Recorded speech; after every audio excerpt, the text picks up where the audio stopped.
வணக்கம். இது news first prime time sunrise. வணக்கம்.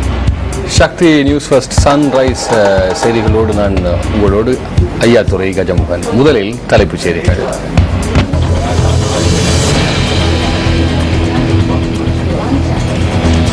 இலங்கை இந்திய மீனவ பிரச்சினை தொடர்பான அடுத்த கட்ட பேச்சுவார்த்தை நாளை ஆரம்பம்.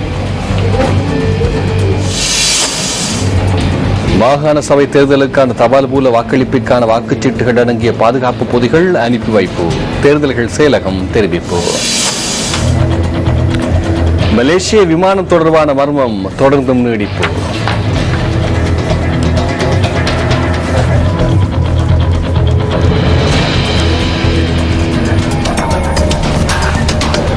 கிளிநொச்சி மற்றும் யாழ்ப்பாணம் ஆகிய மாவட்டங்களில் யுத்த கால பகுதியில் காணாமல் போனோர் தொடர்பில் பதிவு செய்யப்பட்ட சாட்சியங்களின் அறிக்கை சட்டமா அதிபர்கள் திணைக்களத்திடம் ஒப்படைக்கப்பட்டுள்ளது. சட்டமா அதிபர்கள் திணைக்களம் இது தொடர்பில் ஆய்வு செய்து காணாமற் போனவர்கள் தொடர்பான முறைப்பாடுகளை விசாரணை செய்யும் ஜனாதிபதி ஆணைக்குழுவிடம் இறுதி அறிக்கையை ஒப்படைக்கும் என அதன் செயலாளர் HW குணதாச தெரிவித்தார். அதன் பின்னர் இறுதி அறிக்கை ஜனாதிபதியிடம் கையளிக்கப்படும் என்று அவர் கூறினார். காணாமல் போனவர்களுக்கு தற்காலிக மரண சான்றிதழ்களை வழங்குவதற்கான நடவடிக்கைகள் முன்னெடுக்கப்பட்டு வருவதாக காணாமல் போனவர்கள் தொடர்பான முறைப்பாடுகளை விசாரணை செய்யும் ஜனாதிபதி ஆணைக்குழுவின் செயலாளர் சுட்டிக்காட்டுகின்றார்.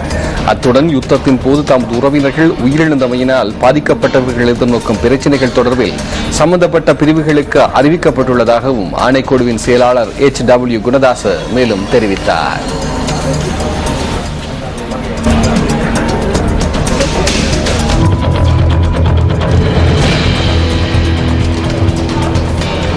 இலங்கை இந்திய மீனவ பிரச்சினை தொடர்பான அடுத்த கட்ட பேச்சுவார்த்தை கொழும்பில் நாளை ஆரம்பமாக உள்ளது.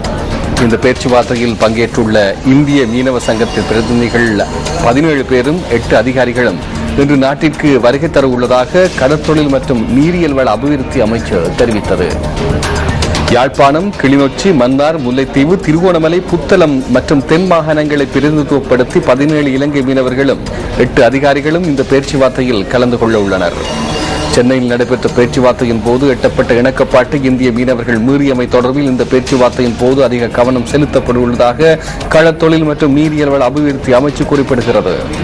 இலங்கை இந்திய மீனவர்களின் பிரச்சினைகளுக்கு நிரந்தர தீர்வொன்றை எட்டுவதே நாளை கொழும்பில் இடம்பெறவுள்ள பேச்சுவார்த்தையின் நோக்கம் என்று அமைச்சு சுட்டிக்காட்டியுள்ளது.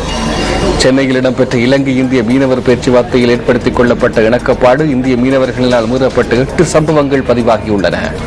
இதேவேளை சட்டவிரோதமாக மீன்பிடி நடவடிக்கைகளில் ஈடுபட்ட 172 இந்திய மீனவர்கள் கைது செய்யப்பட்டுள்ளதுடன் அவர்களின் 39 படகுகளும் கைப்பற்றப்பட்டுள்ளன.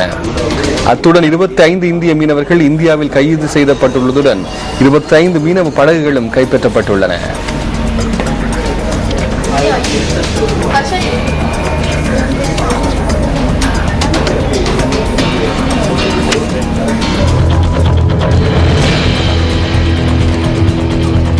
மேல் மற்றும் தென் மாகாண சபை தேர்தல்களுக்கான தபால் மூல வாக்களிப்பிற்கான வாக்குச்சீட்டுகள் அடங்கிய பாதுகாப்பு பொதிகள் தற்போது சம்பந்தப்பட்ட அதிகாரிகளுக்கு அனுப்பி வைக்கப்பட்டுள்ளதாக தேர்தல்கள் செயலகம் தெரிவித்துள்ளது. தபால் மூல வாக்களிப்பு நாளையும் நாளை மறுதினமும் நடைபெற உள்ளது. இது தொடர்பான மேலதிக தகவல்களை அறிந்து கொள்வதற்காக பிரதி தேர்தல்கள் ஆணையாளர் MM முகமதுடன் நாம் தொடர்பினை ஏற்படுத்தி இருக்கின்றோம். வணக்கம் பிரதி தேர்தலாளர்களே. வணக்கம். இந்த தபால் மூல வாக்களிப்பு இடம்பெறும் பகுதிகள் எவ்வாறான பாதுகாப்பு நடவடிக்கைகள் மூலமாக முன்னெடுக்கப்பட்டு வருகின்றன? முக்கியமாக ஏதாவது ஒரு அலுவலகத்தில் மிக கூடுதலான வாக்காளர்கள் தபால் மூல வாக்களிப்பில் கலந்து கொள்ளவிருக்கின்ற சந்தர்ப்பங்களில் குறித்த வாக்களிப்புக்கு பொறுப்பாக இருக்கின்ற அந்த சேவை நிலையத்தின் அத்தாட்சிப்படுத்தும் அலுவலர் தான் கருதினால் அதற்குரிய பாதுகாப்புகளை பெற்றுக் கொள்வதற்கு குறித்த போலீஸ் நிலையத்தின் பொறுப்பதிகாரியை நாட வேண்டும் என ஏற்கனவே அறிவிக்கப்பட்டுள்ளது. அதேபோல் போலீஸ் நிலையங்களுக்கும் உரிய பாதுகாப்பினை வழங்குமாறு நாங்கள் பணிப்புரை வழங்கியிருக்கின்றோம்.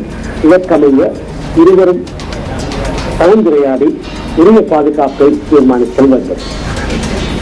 பிரதி தேர்தல் ஆணையாளர்களே, சாதாரணமாக இப்போது இப்படியான தபால் மூல வாக்களிப்பு நடைபெறும் நிலையங்களில் பிரத்யேகமாக இருக்க வேண்டிய போலீசார்களினுடைய எண்ணிக்கை என்கின்ற சில வரையறைகள் அல்லது சுற்றுருவங்கள் போன்ற அறிக்கைகள் ஏற்கனவே இருக்கின்றனவா?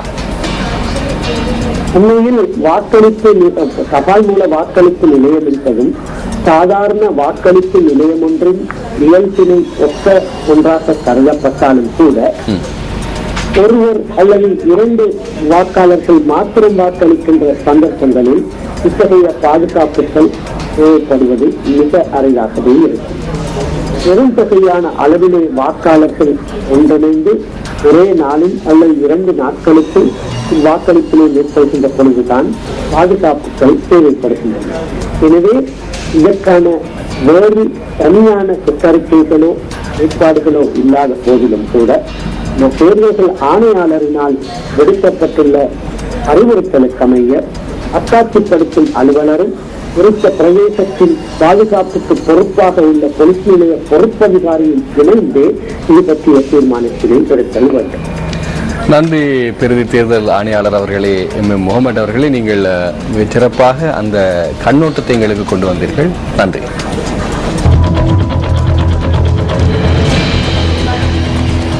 ஆறு இந்தியர்களுக்கு நாட்டில் தொழில் புரிவதற்கான போலி விசாவை தயாரித்து வழங்கிய பெண் ஒருவர் கைது செய்யப்பட்டுள்ளார்.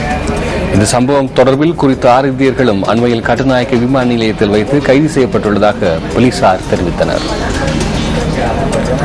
கைது செய்யப்பட்டவர்களிடம் மேற்கொள்ளப்பட்ட விசாரணைகளின் மூலம் குறித்த பெண் கொழும்பு குற்றத்தடுப்பு பிரிவினரால் கைது செய்யப்பட்டுள்ளார். நாட்டில் உள்ள தொழிற்சாலைகளில் கடமை புரிவதற்காக இந்தியர்களுக்கு போலி விசாக்களை கைது செய்யப்பட்ட பெண் தயாரித்து வழங்கியுள்ளதாக போலீசார் கூறினர். இந்த சம்பவம் தொடர்பில் கொழும்பு குற்றத்தடுப்பு பிரிவினர் மேலதிக விசாரணைகளை முன்னெடுத்து வருகின்றனர்.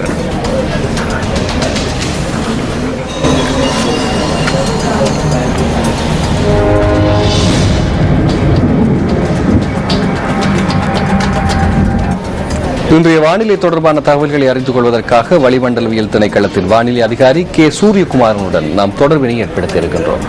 வணக்கம் திரு சூரியகுமாரன் அவர்களே. வணக்கம்.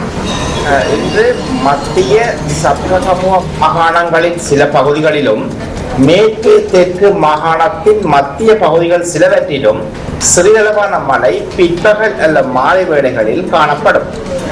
கடல் பிராந்தியங்களை பொறுத்தவரையில் பொத்துவில் முதல் அம்பாந்தோட்டை ஊடான காலிவரையான ஆழ்கடல் பகுதிகளில் மழை காணப்படும்.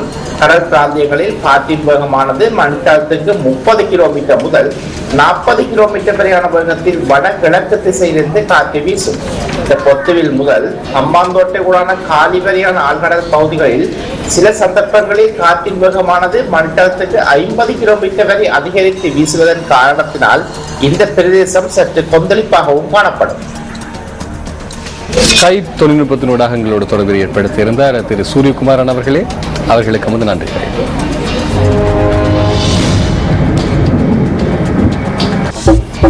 இத்துடன் பிரைம் டைம் சன்ரைஸ் செய்திகள் நிறைவேறுகின்றன. இன்று பிறந்த நாள் அனைவருக்கும் சிறந்த நாளாக அமைய எல்லாவற்றுக்கும் பொதுவான இறைவன் துணை புரிய வேண்டும் என்று கூறி விடைபெறுகிறோம். நன்றி, வணக்கம்.